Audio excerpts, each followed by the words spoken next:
Ian Carroll, seorang pendukung Bitcoin, mulai tertarik mempelajari XRP. Meskipun dia belum benar-benar terjun ke sana. Baru-baru ini, ia mengatakan bahwa dia masih belajar tentang aset tersebut. Mungkin terdengar seperti hal biasa. Tapi karena ini datang dari seseorang yang selama ini hanya fokus pada Bitcoin dan pernah bersumpah hanya akan berinvestasi di BTC saja, ini adalah perubahan yang cukup besar. Di video ini, kita akan membahas komentar terbaru Ian Carroll saat hadir di konferensi Bitcoin 2025 di Las Vegas, di mana dia berbicara bersama Merlin Crypto. Kita juga akan melihat apa artinya hal ini dalam konteks perbedaan pandangan antara pendukung Bitcoin garis keras dan komunitas kripto secara umum. Yuk, kita kupas bersama. Langsung saja, berikut poin-poin penting dari wawancaranya. Ian Carroll mengakui bahwa dia belum benar-benar mendalami XRP. Dia belum berinvestasi di XRP, tapi banyak orang yang memintanya untuk melihat lebih dalam. Saat ini, dia masih fokus pada Bitcoin dan Ethereum. Dia bilang dia terbuka untuk belajar lebih banyak, tapi tetap berhati-hati. Meskipun kelihatannya sederhana, ini hal besar untuk seseorang seperti Carroll. Kita mulai dari sedikit latar belakang. Ian Carroll adalah pembawa acara, The Carroll Show, dan sudah lama dikenal sebagai seorang Bitcoin maksimalis. Artinya, dia percaya bahwa Bitcoin adalah satu-satunya kripto yang benar-benar layak dipertahankan. Di platform X, tempat dia punya 1,2 juta pengikut, dia sering mempromosikan Bitcoin sebagai satu-satunya aset kripto serius. Bahkan awal tahun ini, dia sempat menulis, "Saya akan all-in di Bitcoin. Tidak ada koin lain yang akan saya beli."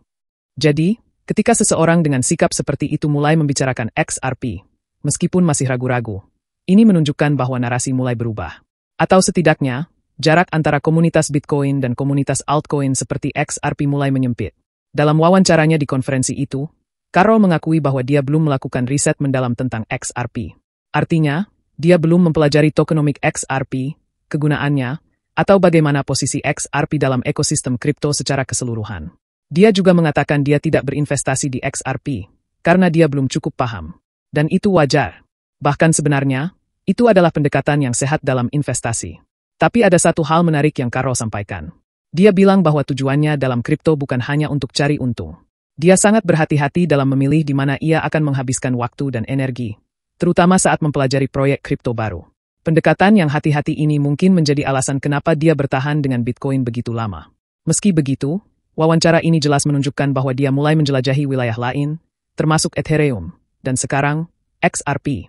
Apa yang membuat dia mulai tertarik ke arah sana? Sebagian alasannya mungkin karena tekanan dari komunitas. Menurut Carroll, banyak anggota komunitas XRP yang memintanya untuk mempelajari proyek ini lebih dalam. Saat ini, dia memang belum mengambil keputusan. Tapi dia mengakui bahwa rasa penasarannya mulai muncul. Dan saat wawancara berlangsung, pembawa acaranya, Abdullah Nassif, atau yang dikenal sebagai ABS, ikut menjelaskan kegunaan utama XRP. ABS berkata, tujuan utama XRP adalah memungkinkan orang mengirim uang secara instan dan mudah, seperti halnya kita mengirim data hari ini.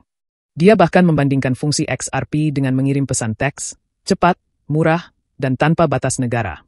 Ini adalah argumen yang sangat menarik. Dan sangat berbeda dengan narasi nilai Bitcoin, yang sering dianggap seperti emas digital, dan bukan sebagai solusi pembayaran.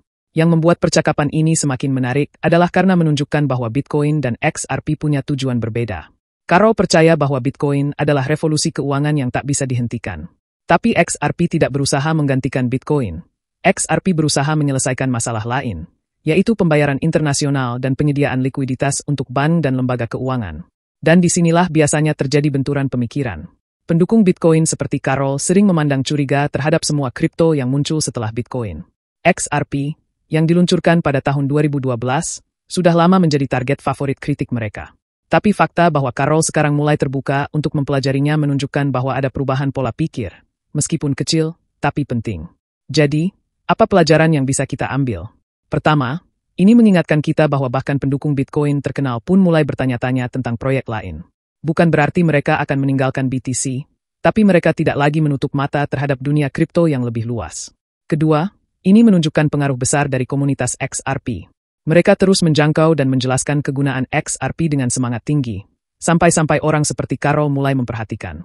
Dan terakhir, ini mengingatkan kita untuk tetap berpikiran terbuka.